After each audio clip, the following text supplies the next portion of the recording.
Hello everyone, I am Chaya Chauhan, Assistant Professor RKGIT College, Ghaziabad, and in this series of my lecture for Medicinal Chemistry 1, this is my lecture number 14 and the topic for this is direct acting sympathomimetic drugs part 2. So, in the earlier topic we have dealt with the other direct acting sympathomimetic drugs, and now in this part we are taking other direct acting sympathomimetic drugs. So, the next drug for this category is clonidine. For this, the basic structure is phenylimidazole. Phenyl, this phenyl moiety, then imidazoline. So, this is the basic structural unit. Phenyl imidazoline. Phenyl imidazoline. It is clonidine is the derivative of phenyl imidazoline, and it is selective on the alpha 2 receptor. It is alpha 2 receptor agonist drug, and this drug crosses the blood brain barrier, and it crosses blood brain barrier and reach to the CNS, and where it acts on the alpha 2 receptor. So, the drug is selective towards the alpha 2 receptor, and on the alpha 2 receptor what is the action of this drug? It decreases the neurotransmitter release. ये neurotransmitter release को कम कर देता है. जो नॉरएपिनेफ्रीन हमारी synaptic cleft से release हो रहा है उसके रिलीज़ को ये कम कर देता है. कैसे कम करता है? जब ये हमारी प्री साइनेप्टिक अल्फा 2 रिसेप्टर पे बाइंड करेगा, यहाँ अल्फा 2 रिसेप्टर है, यहाँ पे हमारी ड्रग क्लोनिडीन बाइंड हो गई. ये जब बाइंड होगी सो ये जो फर्स्ट स्टेप होता है हमारी सिंथेसिस का, जो नॉरएपिनेफ्रीन है वो क्या है? L tyrosine. एल टायरोसिन ये प्रिकर्सर मॉलिक्यूल है, और एल टायरोसिन जो है टायरोसिन हाइड्रोक्सिलेज, ये हमारा एंजाइम था हाइड्रोक्सिलेज. तो टायरोसिन हाइड्रोक्सिलेज को ये इनहिबिट कर देता है. ये फर्स्ट स्टेप है, यही रेट लिमिटिंग स्टेप होता है इसमें. सो ये टायरोसिन हाइड्रोक्सिलेज को इनहिबिट करके सिंथेसिस है नॉरएपिनेफ्रीन की, उसको इनहिबिट कर देता है. So overall release of the norepinephrine is decreases. So उसको डिक्रीज कर देगा. सो जब न्यूरोट्रांसमीटर कम रिलीज होगा, जो पेरीफेरल रेजिस्टेंस है, जो वैस्कुलर रेजिस्टेंस है, उसको कम कर देगा. सो ये जो ड्रग है हमारी लो बीपी की कंडीशंस में, जो हाइपरटेंसिव स्टेट में ये हमारी ड्रग काम करेगी, क्योंकि पेरीफेरल रेजिस्टेंस को कम कर रहा है, तो बीपी को जो है वो कम करेगा. ये it will decrease the BP. So ये जो ड्रग है हमारी it will decrease peripheral vascular resistance. कैसे कम कर रहा है? By the decrease in the release of the norepinephrine. Norepinephrine के रिलीज को कम करके. And it has been use to treat attention deficit hyper activity disorder को भी रिलीव करने के लिए, ट्रीट करने के लिए यूज़ करते हैं. उसमें भी इसका एक्शन क्या है? ये जो न्यूरोनल फायरिंग है, जो हमारे जो नॉरएपिनेफ्रीन और एपिनेफ्रीन है जो रिलीज़ हो रहे हैं, उनके रिलीज़ को कम कर रहा है. नॉरएपिनेफ्रीन के रिलीज़ को ये कम कर रहा है रिसेप्टर के बाइंडिंग के बाद. तो जब उसको कम करेगा तो दैट मीन्स जो हाइपर एक्टिविटी डिसऑर्डर है उसको ट्रीट करेगा. वहाँ पे न्यूरोनल फायरिंग कम होगी तो वो रिसेप्टर पे बाइंड कम करेगा, तो उसका एक्शन भी कम होगा. So reduced firing of the pre synaptic neurons releasing norepinephrine. So norepinephrine के रिलीज़ के वजह से जो सिम्टम्स आ रहे हैं हाइपर एक्टिविटी के, उस और जो कॉन्सेंट्रेशन लेवल कम हो रहा है, अटेंशन डेफिसिट हो रहा है, उसको ये रिलीव करता है, उसको ट्रीट करने में इसको यूज़ करते हैं. देन ओपिएट एंड निकोटीन के विड्रॉल में भी हम इसको यूज़ कर सकते हैं क्लोनिडीन को. तो ये क्योंकि सेंट्रली एक्टिंग ड्रग है हमारी, तो जो इनके विड्रॉल सिम्टम्स आते हैं लाइक एंग्जाइटी हो गई, ऐसे जो सिम्टम्स हैं और जो स्लीपीनेस कम हो जाना, ये जो इनके सिम्टम्स हैं, इंसोमिनिया, ये सारे कंडीशंस जो इसके विड्रॉल सिम्टम्स हैं निकोटीन के, और जो हमारी ओपिएट ड्रग है, ड्रग एडिक्शन है, वो स्मोकिंग, जो सिगरेट स्मोकिंग है, उसके विड्रॉल सिम्टम्स हैं, उनको ये कम करता है. तो जब इनके सिम्टम्स कम आएंगे विड्रॉल सिम्टम्स, सो पेशेंट को क्या होगा कि उसकी क्रेविंग नहीं होगी सिगरेट की, या जो भी ड्रग्स जो पेशेंट ले रहा है उसको क्रेविंग नहीं होगी. सो क्लोनिडीन उनके विड्रॉल सिम्टम्स को भी रिड्यूस करता है. सो उनके जो विड्रॉल के लिए ये हेल्पफुल है clonidine. And it also can be use in the open angle glaucoma. Open angle glaucoma में भी इसको यूज़ कर सकते हैं। वहाँ पे भी ये क्या कॉज करेगा, ये पिपल का डायलेशन कॉज करता है, इट कॉजेज पिपल डायलेशन। और उससे क्या होगा, जो एक्वस ह्यूमर है, जो ऑकुलर हमारी साइड पे एक्वस ह्यूमर डिपॉजिट हो जाता है, उसको ड्रेनेज पाथवे प्रोवाइड करता है। सो जब ड्रेनेज होगा तो ग्लूकोमा की कंडीशंस को रिलीव होगा। सो क्लोनिडिन के यूजेस हैं, एक तो हाइपरटेंसिव स्टेट में यूज़ करते हैं, मेनली ये एंटी हाइपरटेंसिव ड्रग है clonidine, mainly anti hypertensive drug है और अल्फा 2 रिसेप्टर पे काम करती है, सेंट्रली एक्टिंग है। दूसरा ये attention deficit hyper activity disorder में यूज़ होता है। एंड थर्ड यूज़ जो है इसका, वो हम किस लिए यूज़ कर रहे हैं, हम विड्रॉल सिम्टम्स जो निकोटीन और जो ओपियोइड के, जो ड्रग्स के एडिक्शन के जो केसेस हैं उनको डील करने के लिए या उनको हेल्पफुल होता है ये। और प्लस ग्लूकोमा में इसको हम क्लोनिडिन को यूज़ करते हैं। These are the uses for the clonidine. The next drug is isoproterenol. अब ये ड्रग देखो, यहाँ पे हमने क्या किया आइसोप्रोटीरिनोल में, यहाँ पे आइसोप्रोपाइल ग्रुप ऐड किया हुआ है, नाइट्रोजन पे जो है आइसोप्रोपाइल ग्रुप ऐड किया है। सो ये जो ऐड करते हैं हम, इससे जो रिसेप्टर की सिलेक्टिविटी भी जो है चेंज हो जाती है। सो ये जो हमारी आइसोप्रोटीरिनोल है, ये बीटा रिसेप्टर पे इसकी सिलेक्टिविटी है, बट बीटा रिसेप्टर पे ये नॉन सिलेक्टिव है, मतलब ये अल्फा रिसेप्टर के लिए इसकी एक्टिविटी नहीं है आइसोप्रोटीरिनोल की, but it has the activity on the beta receptor. On beta receptor it has non selective action, मतलब बोथ बीटा 1 पे भी काम करेगा और बीटा 2 पे भी काम करेगा, दोनों रिसेप्टर पे ये एक्टिव है। सो बीटा 1 पे अगर एक्टिविटी है तो बीटा 1 पे कहाँ पे काम करता है, हार्ट में। बीटा 1 का काम क्या है, हार्ट में रिसेप्टर है। और अगर हम बीटा 1 रिसेप्टर को स्टिमुलेट करते हैं, सो उस स्टिमुलेशन से क्या होगा, contraction of the heart, force of contraction of heart और हार्ट रेट ये इंक्रीज होती है। अगर बीटा 2 पे काम कर रही है, बीटा 2 हमारी कहाँ पे है, ब्रोंकियल सेल्स में, वहाँ पे काम करता है बीटा 2। अगर इसका स्टिमुलेशन करेगा तो ये क्या करेगा, डायलेशन, वहाँ पे ब्रोंकियल डायलेशन करेगा। सो ये जो ड्रग है हमारी दोनों पे ही काम करती है, बीटा 1 एंड बीटा 2 दोनों रिसेप्टर पे। सो एक तो हम अस्थमेटिक कंडीशंस में इस ड्रग को यूज़ कर सकते हैं, और दूसरी और जो हमारी हार्ट के जो फेलियर की कंडीशंस होती हैं उन कंडीशंस में भी इस ड्रग को हम यूज़ कर सकते हैं। सो दोनों रिसेप्टर पे इसकी एक्टिविटी है, बट मेजरली ये किस में हम यूज़ कर रहे हैं, अस्थमेटिक कंडीशंस में ज़्यादा यूज़ करते हैं हम इसको। ब्रोंकियल अस्थमा के जो एक्यूट केसेस हैं वहाँ पे इसको हम यूज़ करते हैं। और कैसे यूज़ होगी ये, थ्रू इन्हेलेशन या इंजेक्शन के थ्रू इसको हम आइसोप्रोटीरिनोल को यूज़ कर रहे हैं। क्यों यूज़ कर रहे हैं, क्योंकि ये जो हमारा फिर से ये जो OH है ये कॉम्प्ट से ये मेटाबोलाइज हो जाएगा ना, तो ये हमारा ये इसको हम जो है जो जब ड्रग यूज़ कर रहे हैं, सो वो किस में यूज़ कर रहे हैं, जो हम ब्रोंकियल अस्थमा के केस में, तो क्योंकि लंग्स में हमने ड्रग पहुंचानी है, सो उसके लिए ड्रग को, और ये जो सिम्टम्स होते हैं बहुत एक्यूट हैं, एकदम से आते हैं, सो उसके लिए हमने ड्रग को कैसे यूज़ करना है, IV या फिर इन्हेलेशनल यूज से रूट से यूज़ करना है। सो जब ये हम इसको यूज़ करेंगे तो ये ब्रोंकोस्पाज्म को रिलीव करती है बाई ब्रोंकियल डायलेशन, जो ब्रोंकियल स्मूथ मसल्स हैं उनका डायलेशन करता है।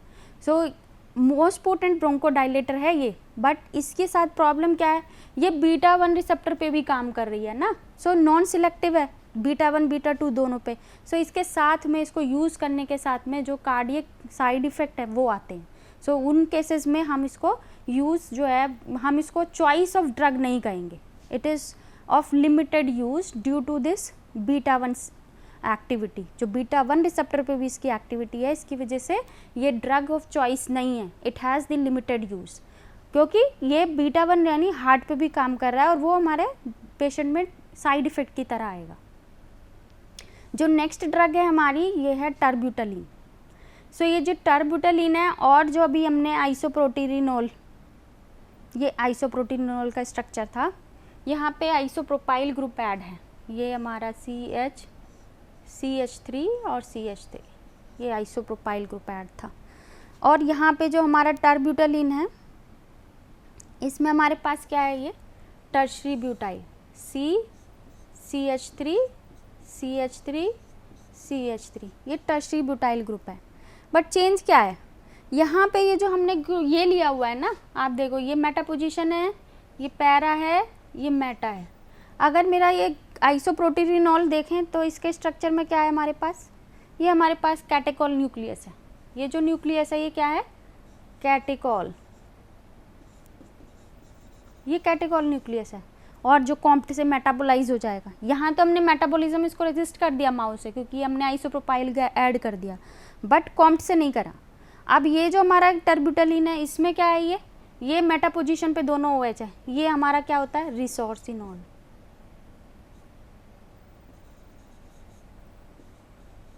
ये रिसोर्सिनॉल है।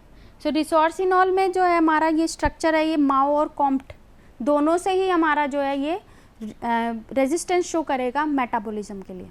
तो जो टर्ब्यूटालिन है, और मोर ओवर ये बीटा 2 रिसेप्टर सिलेक्टिविटी है। जो आइसोप्रोटीरिनॉल था वो हमारा बीटा 1 बीटा 2 दोनों पे काम कर रहा था। टर्ब्यूटालिन हमारा दोनों पे नहीं करता, ये सिलेक्टिव है, सिलेक्टिव बीटा 2 रिसेप्टर एगोनिस्ट।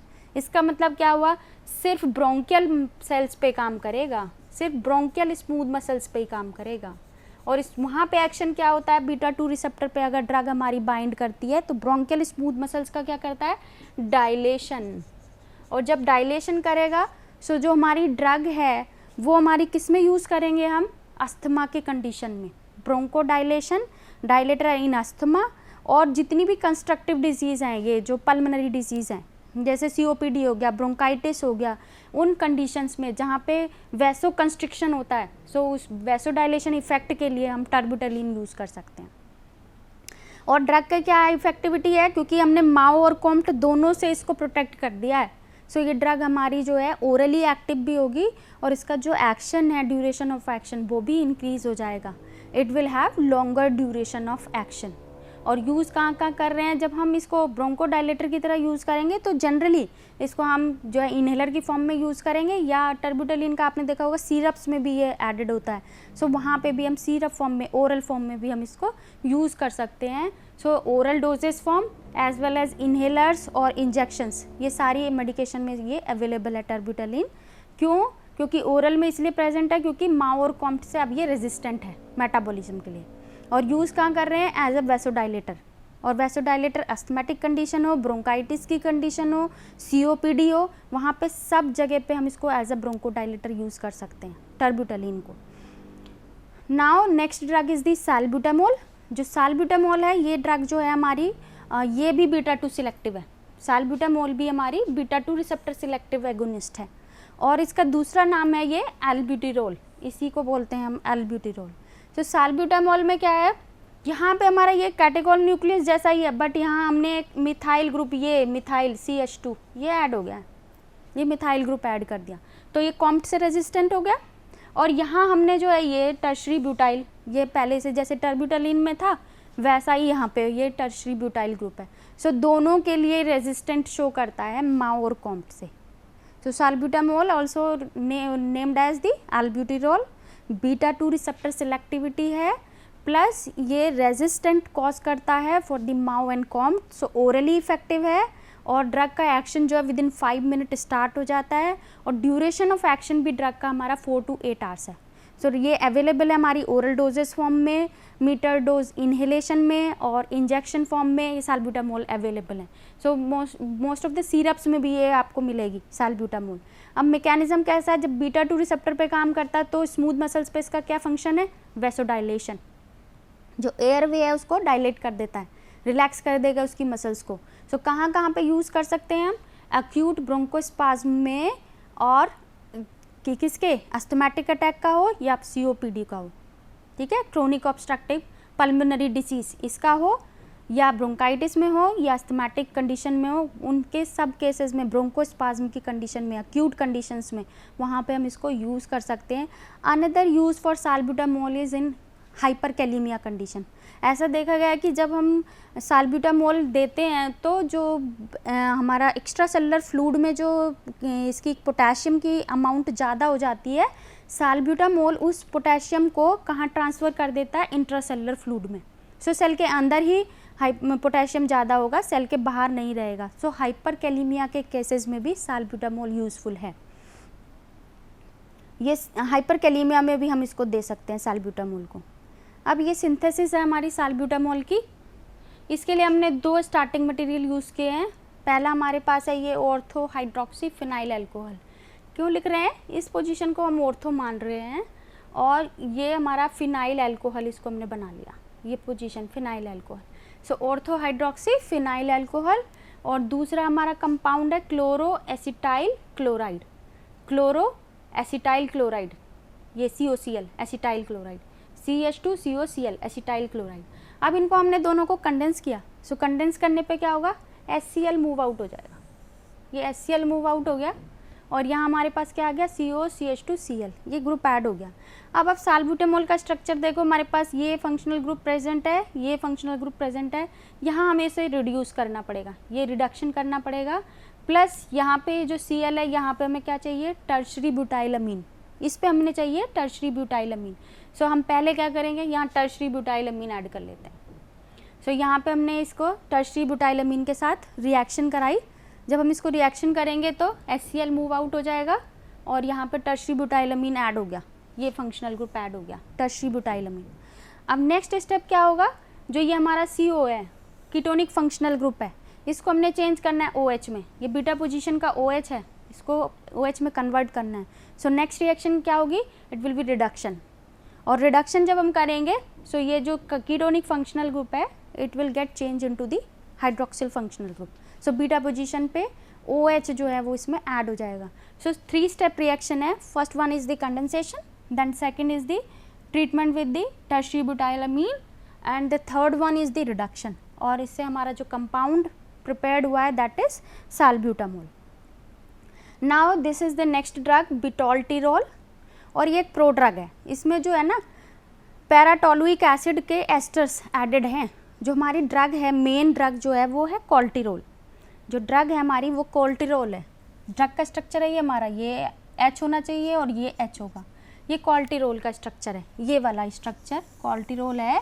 और ये हमारे टोलुइक एसिड के एस्टर, ये दोनों। तो ये जो ड्रग है ये प्रो ड्रग है। अब ये हमारे ड्रग जब बॉडी में जाएगी तो जो लंग्स हैं और जो भी अदर टिश्यूज़ हैं उनमें एस्टरेजेस एंजाइम प्रेजेंट होता है। सो एस्टरेजेस का क्या काम है? एस्टर लिंकेज को ब्रेक करना, हाइड्रोलाइसिस ऑफ एस्टर लिंकेज। तो ये यहाँ ब्रेक हो जाता है, यहाँ ब्रेक होगा, यहाँ पे हाइड्रोलिसिस होगी HOH, तो ये हमारा OH और यहाँ भी OH, ये आ जाएगा। तो हमारे 2 टोलुइक एसिड के मॉलिक्यूल बन जाएंगे और प्लस हमारी कॉल्टिरोल जो है फ्री हो जाएगी, ये ड्रग हमारी फ्री हो जाएगी। सो जो ड्रग का इफेक्ट है this is due to the colterol. और ये इसके लिए ताकि ये जो है कॉम्प्ट से मेटाबोलाइज ना हो, इसके लिए इसको हमने ये पैराटोलुइक एसिड से प्रो ड्रग बना दिया है उसके साथ रिएक्ट करके। सो ये जो ड्रग है हमारी बीटा 2 रिसेप्टर सिलेक्टिव है, प्रो ड्रग है, और ड्रग का मेन ड्रग का नाम कॉल्टिरोल है and it is direct acting agonist, direct acting agonist है। और इसमें 2 पैराटोलुइक एसिड के एस्टर हैं, लिपोफिलिक हो जाती है drug. So long duration of action drug का 5 to 8 आवर्स के लिए, इनहेलेशन के थ्रू यूज़ होती है अस्थमा में और ब्रोंकोस्पाज्म की कंडीशंस में इसको हम यूज़ करते हैं। This is the pro drug action. कैसे करेगा ये प्रो ड्रग, कैसे कन्वर्ट होती है ड्रग के अंदर, एक्टिव ड्रग में जो है colterol. Now the next is the naphazoline, xylometazoline and oxymetazoline. ये 3 कंपाउंड्स हैं, इनका सिमिलर एक्शन है और एक ही बेसिक स्ट्रक्चर है इनका। सो ये जो डेरिवेटिव्स हैं नेफाजोलिन, ऑक्सीमेटाजोलिन और जो हमारा जाइलोमेटाजोलिन है, इनमें बेसिक स्ट्रक्चर ये है हमारा, क्या है ये? इमिडाजोल। सो इस पे हमारा R चेंज है, हर जगह ये हमारा R चेंज है। R में जैसे नेफाजोलिन में ये हमारा फिनांथ्रिन रिंग आ गया, CH3 फिनाइल रिंग। अब ये फिनाइल रिंग हो गया, फिनाइल में भी OH, ऑक्सीमेटाजोलिन में ये फिनोल, ठीक है, और ये टर्शरी ब्यूटाइल और इसमें एडेड है। अब फिनांथ्रिन नहीं है। अब नेक्स्ट में हमारे पास ये आगे टर्शरी ब्यूटाइल फिनाइल। सो ये हमारे पास क्या है? ये टर्शरी ब्यूटाइल फिनाइल और यहाँ पे टर्शरी ब्यूटाइल फिनोल और ये हमारे पास है फिनांथ्रिन। ये रिंग, इनमें चेंजेस हैं। अब जो ये दोनों स्ट्रक्चर हैं ऑलमोस्ट सिमिलर हैं, ऑक्सीमेटाजोलिन और जाइलोमेटाजोलिन। सो इनका एक्शन भी ऑलमोस्ट सिमिलर ही है। ये जो ऑक्सीमेटाजोलिन और जाइलोमेटाजोलिन है ये हमारे ज़्यादा किस में काम करते हैं? ये हमारे काम करते हैं नेज़ल डीकंजेस्टेंट इफेक्ट में, नेज़ल डीकंजेस्टेंट की तरह काम करते हैं। ये क्या करते हैं? जो नेज़ल म्यूकोजा है उसकी जो ब्लड वेसल्स हैं उसको कंस्ट्रिक्ट करते हैं और उससे जो हमारी इन्फ्लेम्ड वेसल्स हैं उनको ब्लॉकेज उनकी जो है वो कम कर देते हैं। सो ये जो ऑक्सीमेटाजोलिन है और ज़ाइलोमेटाजोलिन है, ये हमारे मेनली जो है नेज़ल डीकंजेस्टेंट इफेक्ट में यूज़फुल है। और जो हमारा नेफाजोलिन है, it is mainly useful for the eye decongestant effect, eye में डीकंजेस्टेंट इफेक्ट के लिए यूज़ हो रहा है। सो जैसे कोल्ड की कंडीशन हो गई या कोई एलर्जी हो गई, ऐसी कंडीशन में क्या होता है, जैसे स्मोक हो गया या स्विमिंग के टाइम पे या हम लेंसेज यूज़ कर रहे हैं, तो हमारी जो आइज़ हैं वो कैसे हो जाती है, कई बार रेड हो जाती हैं, पफ़ी आइज़ हो जाती हैं, स्वेलिंग टाइप की हो जाती है, इची हो जाती हैं, वाटरी हो जाती हैं, ऐसी एलर्जिक कंडीशंस में। कोल्ड हो गया, कोल्ड की कंडीशन में, एलर्जीज़ में। सो जो ऐसी आइज़ हैं उनमें डीकंजेस्टेंट इफेक्ट के लिए हम नेफाजोलिन ड्रॉप्स यूज़ करते हैं। सो नेफाजोलिन स्पेशली मतलब ये नेज़ल रूट में भी इफ़ेक्टिव है, but it is more specifically used for the eye decongestant effect के लिए हम इसको यूज़ करते हैं। Naphazoline is rapid acting imidazoline sympathomimetic vasoconstrictor of ocular and nasal arteries. उन दोनों आर्टरीज़ को, नेज़ल आर्टरीज़ और जो ऑकुलर आर्टरीज़ हैं, उनका कंस्ट्रिक्शन करता है। और कंस्ट्रिक्शन करके क्या करेगा, ये जो यहाँ इन पे इन्फ्लेमेशन है उसको रिमूव करेगा bye enhancing the blood flow को इंक्रीज़ करता है। और जो ऑक्सीमेटाजोलिन और ज़ाइलोमेटाजोलिन है, ये क्या करते हैं, ब्लड वेसल्स जो नोज़ में हैं उनको स्टिमुलेट कर रहे हैं और कंस्ट्रिक्शन करते हैं लार्ज वेन्स का जो नोज़ में है। तो उससे क्या होता है, डीकंजेस्टेंट इफेक्ट शो करते हैं। जो भी कंजेशन है due to the cold, due to the allergy, due to the flu, इन सब में ये काम आता है। वहाँ पे ये ऑक्सीमेटाजोलिन और ज़ाइलोमेटाजोलिन की ड्रॉप्स जो हैं यूज़फुल हैं for the nasal decongestant effect. So ये जो एजेंट है ये वैसोकंस्ट्रक्टिव इफेक्ट के लिए यूज़ कर रहे हैं in the nasal and in the ophthalmic decongestant की तरह, ठीक है। और जो डेरिवेटिव हम इसको स्पेसिफिकली बोलना है वो है 2-अरा एल्काइल इमिडाजोलिन्स। इमिडाजोलिन डेरिवेटिव है, पर जो सेकंड पोजीशन पे अरा एल्काइल ग्रुप हमने लगाया, फिनाइल और एल्काइल दोनों मॉइटी हमने लगाई हुई हैं। अरा एल्काइल, ये एल्काइल मॉइटी है और ये फिनाइल मॉइटी है, तो अरा एल्काइल, इसकी वजह से हम इनको क्या बोल रहे हैं, इट इज़ 2-अरा एल्काइल इमिडाजोलिन्स। और ये इनकी जो सिलेक्टिव एक्शन है वो अल्फा रिसेप्टर पे है। अल्फा 1 और अल्फा 2 दोनों पे ये एगोनिस्टिक ड्रग है, अल्फा 1 एंड अल्फा 2। और नेज़ल एंड ओकुलर डीकंजेस्टेंट की तरह हम दोनों ड्रग को यूज़ करते हैं। So these are the references for this lecture. Thank you.